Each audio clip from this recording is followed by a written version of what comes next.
realization. And thank you very much for His grace, Her Grace Purna Pragya Devidasi Mataji, and His Grace Krishna Smarpan Krishna Das Prabhu to giving me the opportunity and giving me all this training so I can share my realizations. Thank you, Prabhuji. Hare Krishna.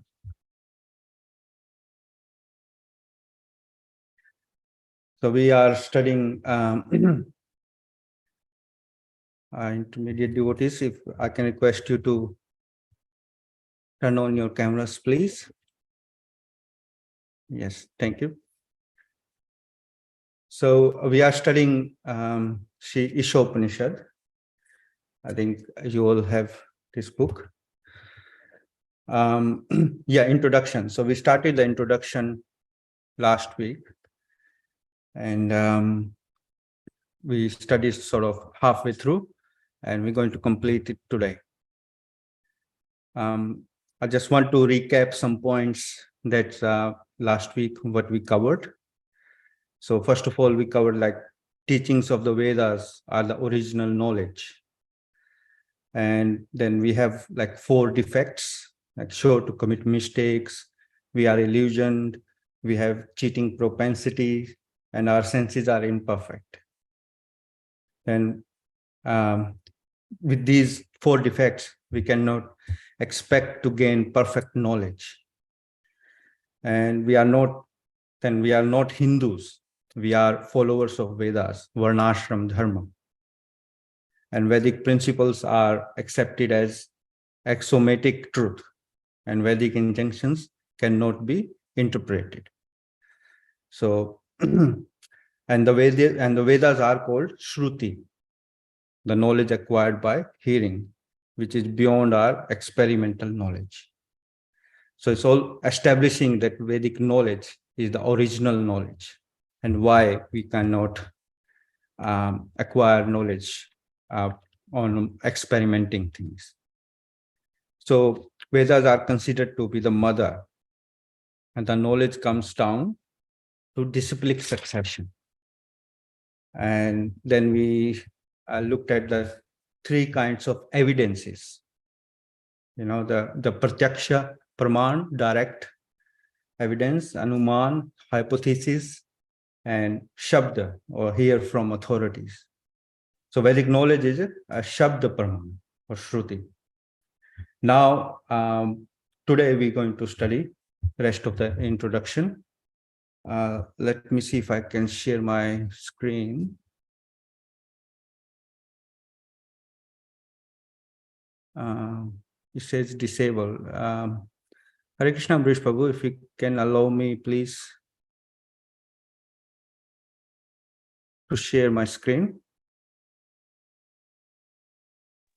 Oh, you must have read. I made a co-host. You can do it now. Thank you. Yes, Prabhu. Thank you, Prabhu. So, I'll share it. Yeah. Can you all see that? Hare Krishna.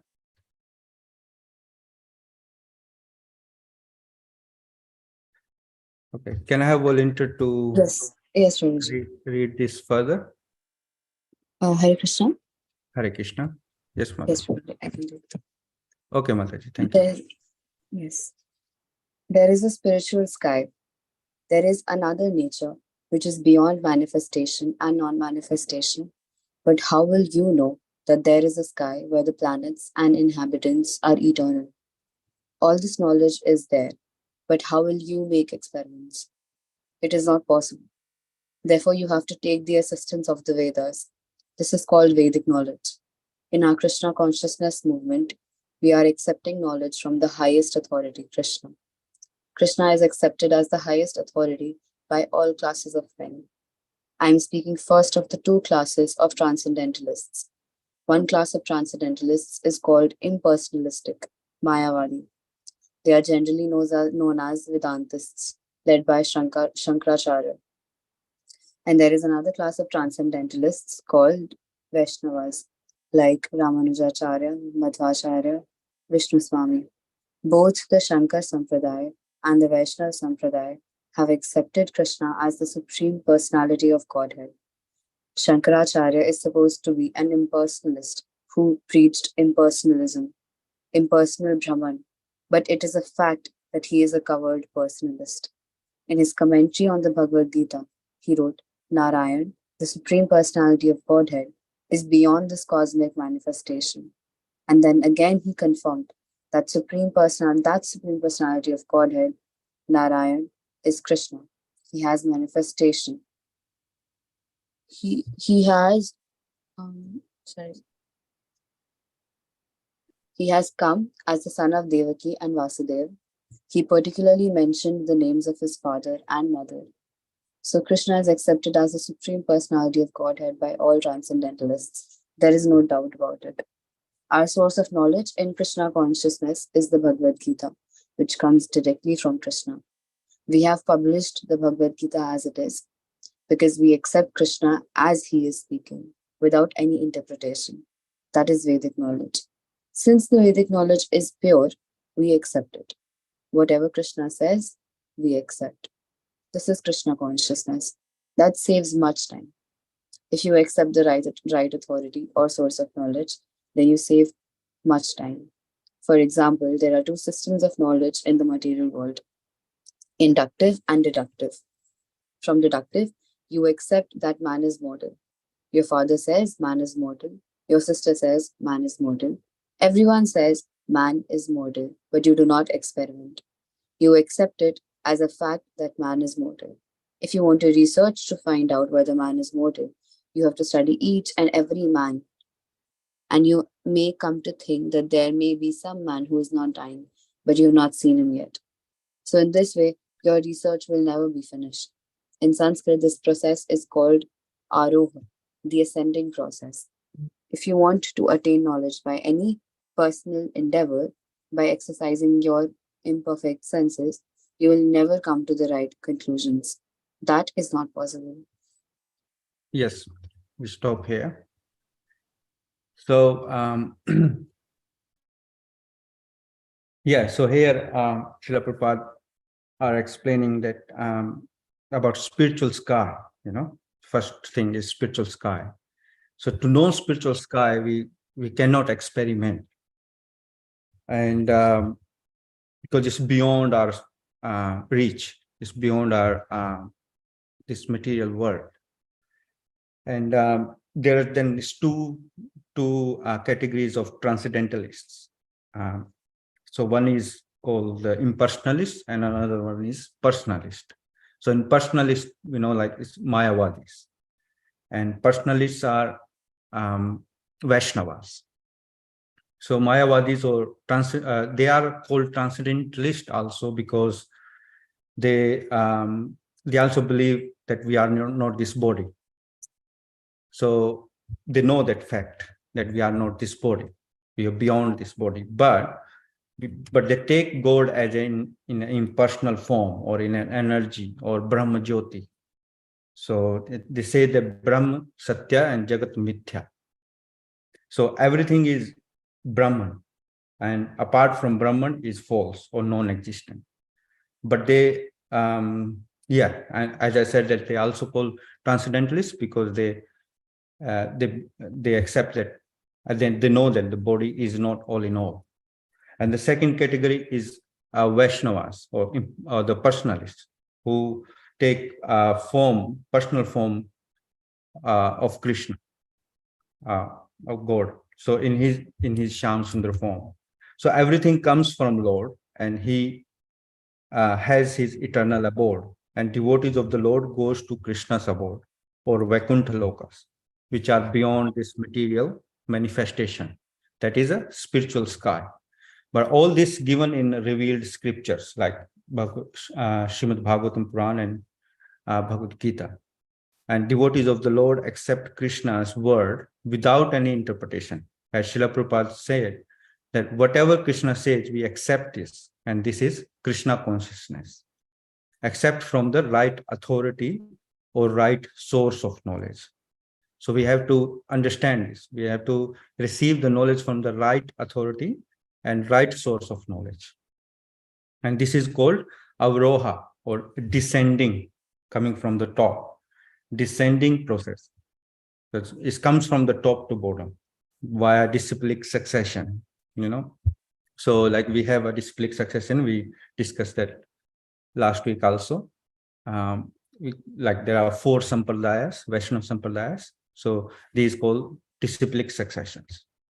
But there is another process which is called aroha or ascending process, where the knowledge attained by personal endeavor, by exercising your imperfect senses. And the example is given here about finding out the man is mortal. You can go on experimenting and each and every man in this planet, and you will still not come to the conclusion that man is mortal, because you might still think that, oh, I haven't studied all of them. Maybe somebody who's not not mortal. So it's like by experimenting, we cannot reach to the right conclusions, especially on this knowledge about spirituality or the spiritual knowledge. So yes, because our senses are imperfect. So this is the main points on this paragraph. Do you have any question on this paragraph or so far?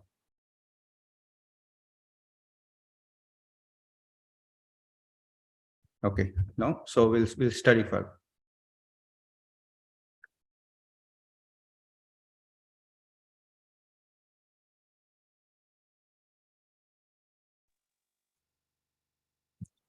Yes. Should I read, Prabhuji? There yes. is a statement. Can you see that? Yeah. Yes.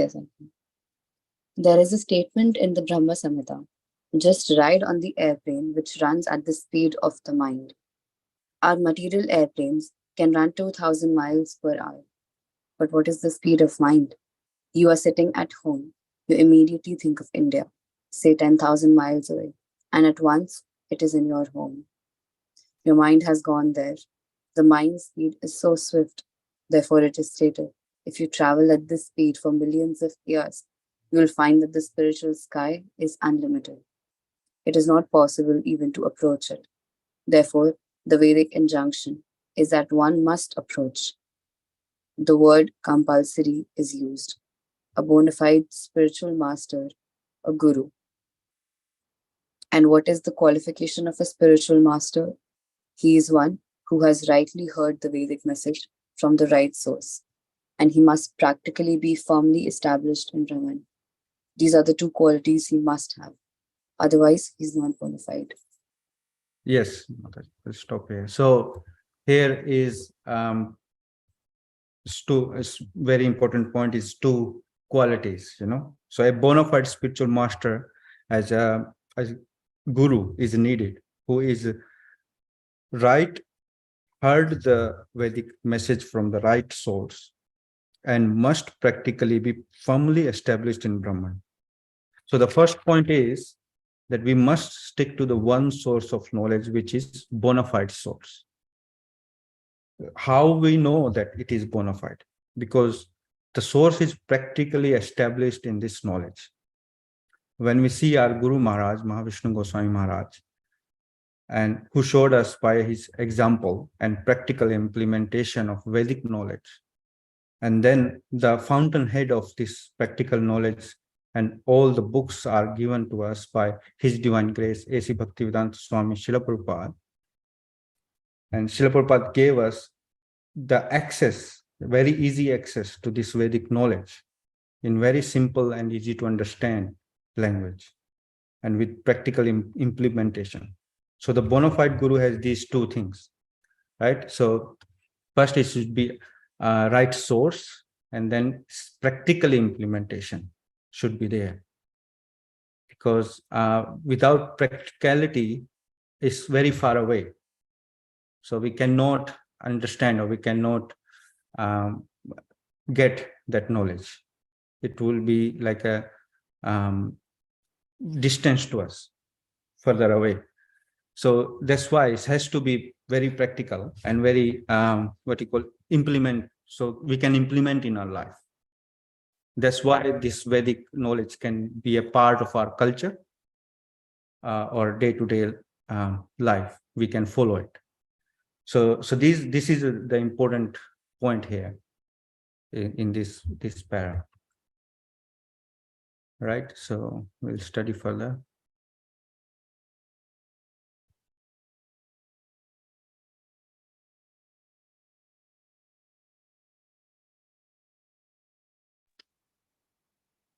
Yes. This Krishna consciousness movement is completely authorized from Vedic principles.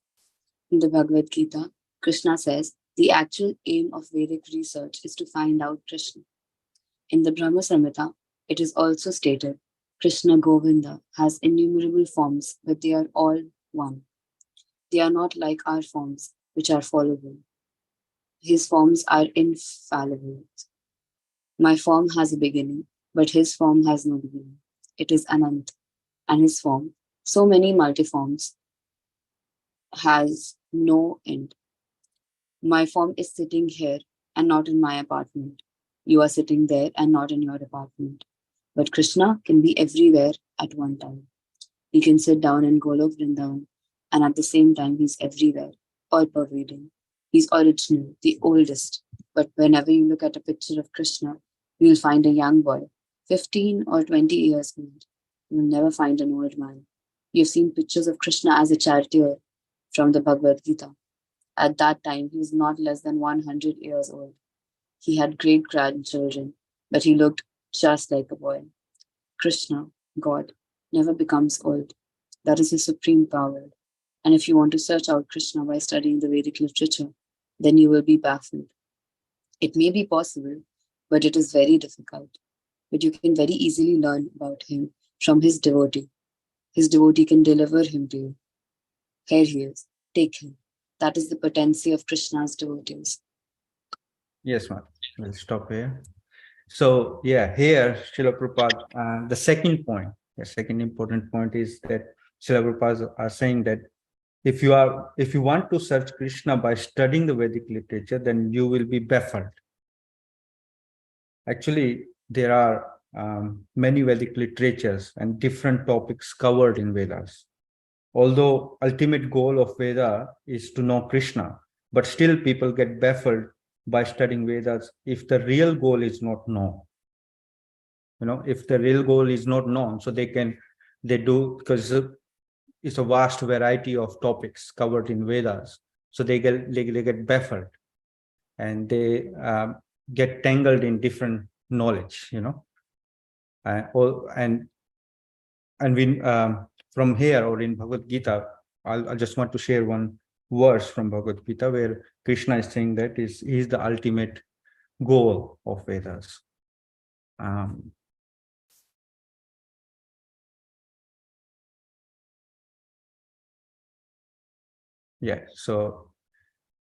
Bhagavad Gita chapter 15 verse 15. Sarvasya chaham hridi sannivishto matta smritir jnanam apohannam cha Vedescha sarver aham eva vedyo vedanta kridveda vid eva chaham. Translation, Srila Prabhupada ki jai. I am seated in everyone's heart, and from me comes remembrance, knowledge, and forgetfulness. By all the Vedas, I am to be known. Indeed, I am the compiler of Vedanta, and I am the knower of the Vedas. So here, Lord Krishna is saying that he is to be known by all the Vedas. And he is the compiler of the Vedas too. So that's why we need the association of devotees of Krishna to understand him. Because only devotees of the Krishna can deliver Krishna to you. As Srila Prabhupada said, they know nothing apart from Krishna and they are in relationship with Krishna. That's why. So if you want to know about a big personality, and then you have to associate with his personal servants, then only you can know factually about that personality. Otherwise, by speculation, you cannot know factually. In Vedic literature, as Srila Prabhupada said, that it may be possible, but it's very difficult, very hard, because there's so many topics and you have to be very sharp memory, sharp intelligence to do that. And in Kali Yuga, we don't have that. People are manda sumanda bhagya, they are very unfortunate and very short-lived and not very intelligent. So that's why we need the association of pure devotees, so we can understand about Krishna. And only devotees of the Lord can give us, as Srila Prabhupada said.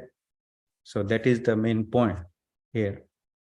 So do you have any questions so far from these points?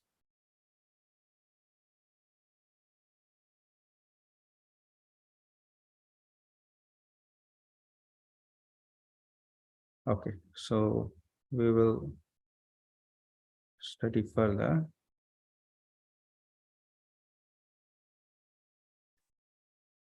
Right. Yes, Mataji. Originally, there was only one Veda, and there was no necessity of reading it. People were so intelligent and had such sharp memories that by once hearing from the lips of the spiritual master, they would understand. They would immediately grasp the whole purport. But 5,000 years ago, Vyasadeva put the Vedas in writing for the people in this age, Kali Yuga. He knew that eventually the people would be short-lived, their memories would be very poor, and their intelligence would not be very sharp. Therefore, let me teach this Vedic knowledge in writing. He divided the Vedas into four: Rig, Sam, Atharva, and Yajur. Then he gave the charge of these Vedas to his different disciples. He then thought of the less intelligent class of men, Stri, Shudra, and Dujabandhu. He considered the women class and Shudra class, worker class, and Dujabandhu. Dujabandhu refers to those who are born in a high family but who are not properly qualified. A man who is born in the family of a Brahmin but is not qualified as a Brahmin is called Dvijabandhu. For these persons, he's compiled the Mahabharata, called the History of India, and the 18 Puranas. These are all part of the Vedic literature, the Puranas, and the Mahabharata, the four Vedas, and the Upanishads. The Upanishads are part of the Vedas. Then Vyasadeva summarized all Vedic knowledge for scholars. Prabhuji, can you scroll a little bit? Yeah. Yes. Then Vyasadeva summarized all Vedic knowledge for scholars and philosophers in what is called the Vedanta Sutra. This is the last word of the Vedas. Yes, Mataji. So yeah, here another important things that 5,000 years ago, says Vyasadeva put Vedas in writing for the people of this age, this Kali Yuga.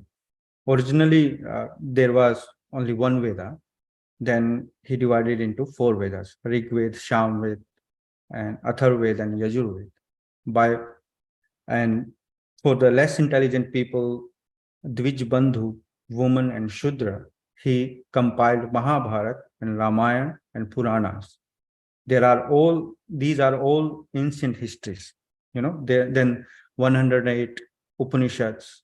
These are all part of the Vedic literature.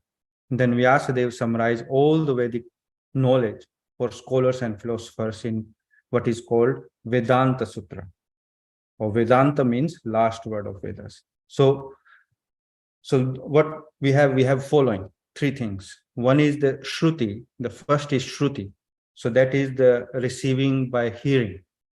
And these are aporashiyan, means not compiled by men.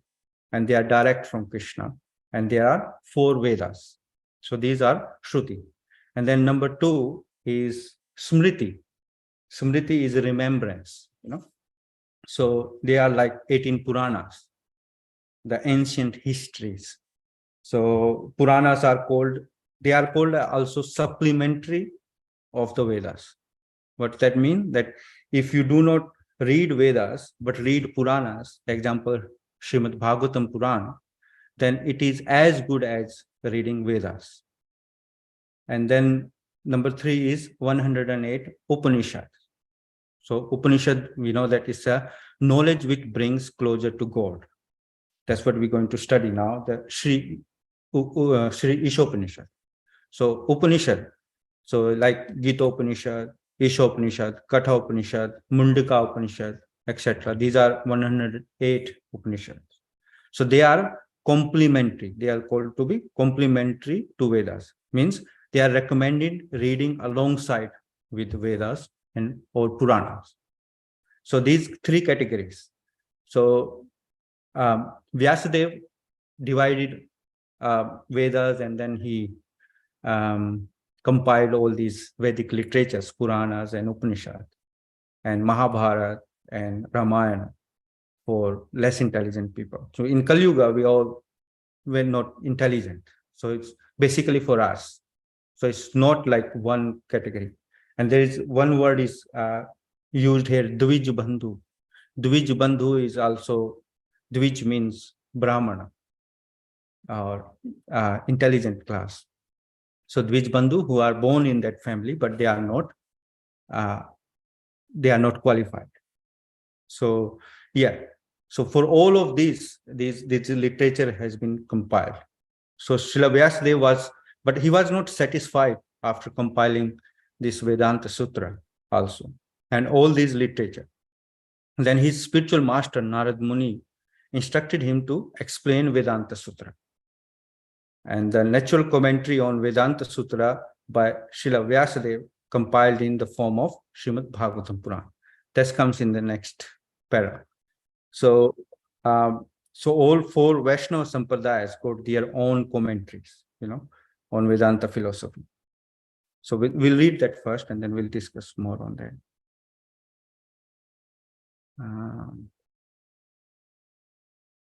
Yeah.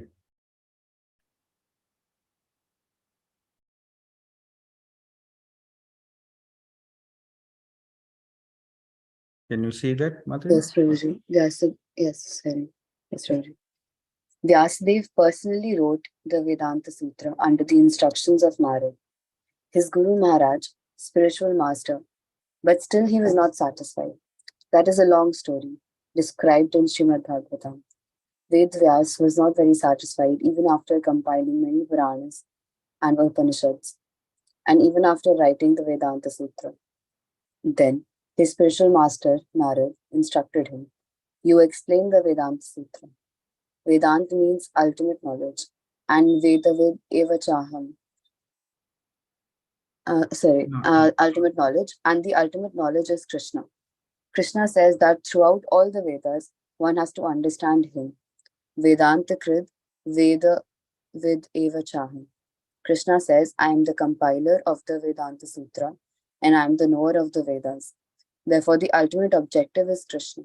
That is explained in all the Vaishnava commentaries on Vedanta philosophy. We Gaudiya Vaishnavas have our commentary on Vedanta philosophy called Govinda Bhashya by Baladeva Vidyabhushan. Similarly, the Ramanujacharya has a commentary and Madhvacharya has one. The version of Shankaracharya is not the only commentary. There are many Vedanta commentaries. But because the Vaishnavas did not present the first Vedanta commentary, people are under the wrong impression that Shankaracharya's is the only Vedanta commentary. Besides that, Vyasadeva himself wrote the perfect Vedanta commentary, Srimad Bhagavatam. Srimad Bhagavatam begins with the first words of the Vedanta Sutra, Janmadi Asya Yatah, Srimad Bhagavatam, Canto 1, Chapter 1, Verse 1. And that Janmadi Asya Yatah is fully explained in Srimad Bhagavatam. The Vedanta Sutra simply hints at what is Brahman, the absolute truth. The absolute truth is that from whom everything emanates. This is a summary, but it is explained in detail in Srimad Bhagavatam. If everything is emanating from the absolute truth, then what is the nature of the absolute truth? That is explained in Srimad Bhagavatam. The absolute truth must be consciousness. He is self-effulgent, Swarat. We develop our consciousness and knowledge by receiving knowledge from others. But for him, it is said that he is self-effulgent. The whole summary of the Vedic knowledge is the Vedanta Sutra, and the Vedanta Sutra is explained by the writer himself in Srimad Bhagavatam. We finally request those who are actually after Vedic. Prabhuji, can you scroll down a little bit? Yes. We finally request those who are actually after Vedic knowledge to try to understand the explanation of all Vedic knowledge from Srimad Bhagavatam and the Bhagavad Gita. Yes. Thank you. So yeah, in here, in the end, Srila Prabhupada explaining about Srimad Bhagavatam. So as we said that Srila Vyasadeva wasn't very satisfied, and so he compiled Vedanta Sutra, and then all the four Vaishnava Sampradayas, they have got their own commentaries on Vedanta philosophy. And Gaudiya Vaishnava commentary is called Govinda Bhashya by Baladeva Vidyabhushan. So Srila Prabhupada dedicated Bhagavad Gita as it is. When we read in the first pages, that he dedicated the Bhagavad Gita as it is to Srila Baladeva Vidyabhushan. And Srila Rupa Goswami in Nectar of Devotion quotes from Brahma Yamala that devotional service ignore Vedic literature, which is simply disturbance to society. If some Mayavadis follow Shruti only, and then he is a disturbance. So in Bhakti, we study both Shruti and Smriti, Srimad Bhagavatam Puran and Bhagavad Gita.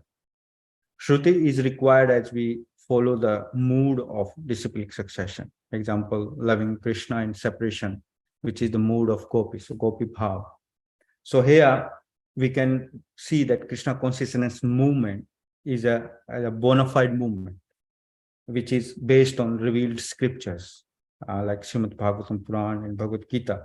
And Srila Prabhupada translated these literature in very easy to understand language with his practical experience in form of his purpose. So we can practically understand this Vedic knowledge. So this Vedic knowledge, the introduction itself is the labeled as the Vedic, the truth, the teachings of Vedas, that is the real knowledge. So, and in this lecture, Srila Prabhupada established that how we cannot get this Vedic knowledge or this spiritual knowledge on the base of experiments, and how this descending process we can receive through the disciplic succession, this perfect knowledge with a bona fide source. And and this is a true spiritual knowledge. So this is the introduction, actually, the whole introduction we completed. And so we just want to discuss some points. If you want to discuss any point, or you can ask that which you don't understand, or you want more clarification on any point.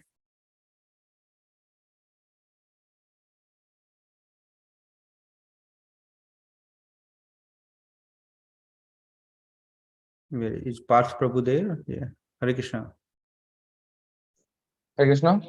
Hare Krishna, Prabhu. Oh, I can't see you. Yes, bro. Yeah. Okay. No. I understood, bro. No doubts. Okay. Yes. Yeah. So that's actually the whole introduction part.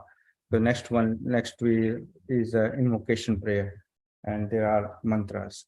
So I just wanted to ask His Grace Amrish Prabhu. Hare Krishna, Amrish Prabhu.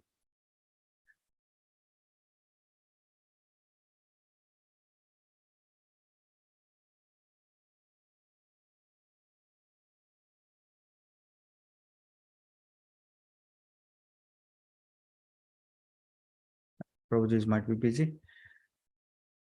So yeah. So do you understand about this how we categorize this Smriti, Shruti, and Upanishad, because that's important also, like when we understand that what is Shruti and what is Smriti. Smriti, because Shruti is Vedas, we already know, but Smriti is remembrance, like all the Puranas. Puranas means ancient, old, Puranas. So they are the history of ancient history. And Mahabharata is like Srila Prabhupada said, that the ancient history of India. And these all compiled by for us, for people of Kali Yuga, that we are not very intelligent. So we cannot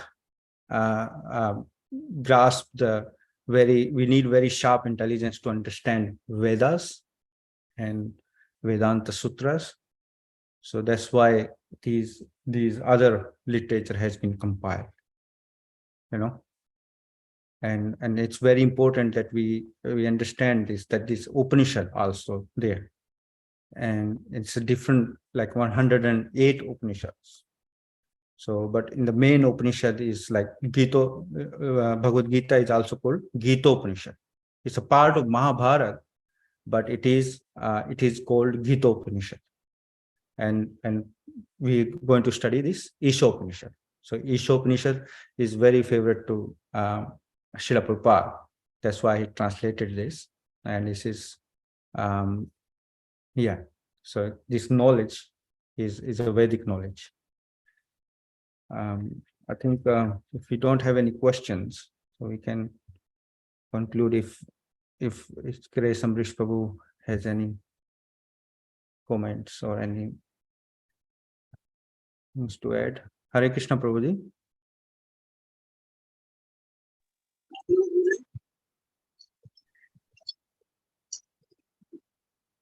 Hare Krishna Amrish Prabhu.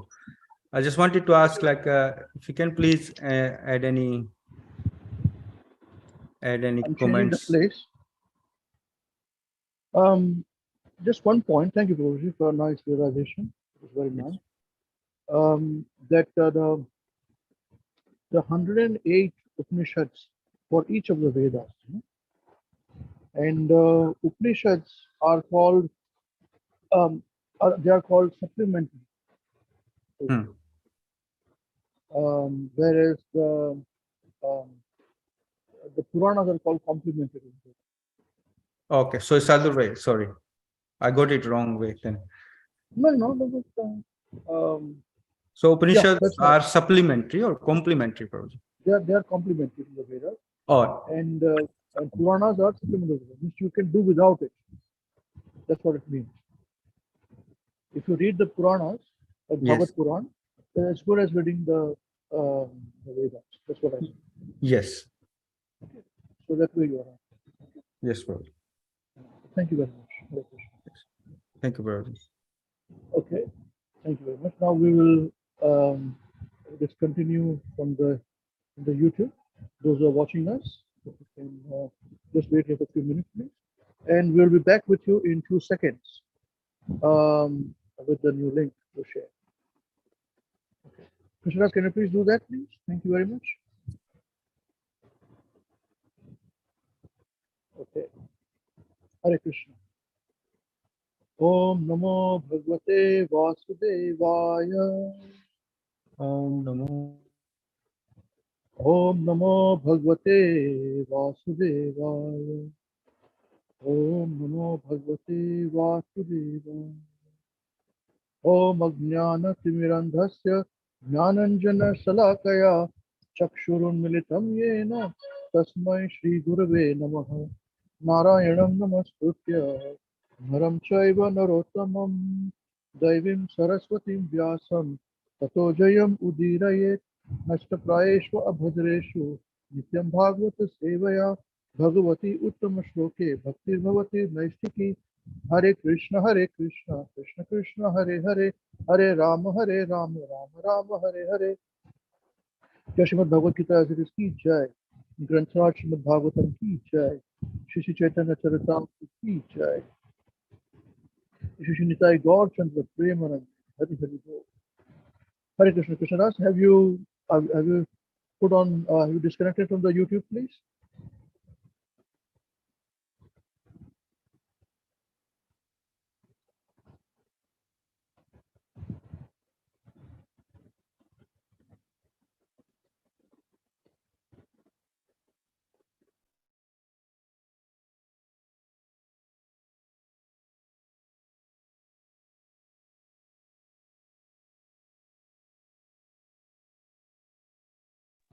Hare Bol. Wait for him to disconnect. Hare Krishna, Babuji. I think I'm still on host. That's why I think maybe couldn't do it. Just one second. Okay. Can you disconnect? Try it. I can't disconnect from this device for some reason. I can, it's just saying host live on YouTube. Yeah, just put disconnect from YouTube. Can you do disconnect from YouTube, please? There's no option coming here, probably. Disconnect from YouTube is not coming. No. Okay. Okay.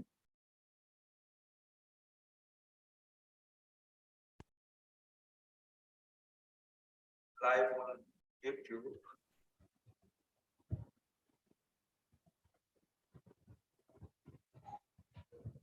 Hare Krishna. Okay. If I make you host, then you see if you can get it. Okay. One second. Okay, probably. I'll make you host now. You can disconnect.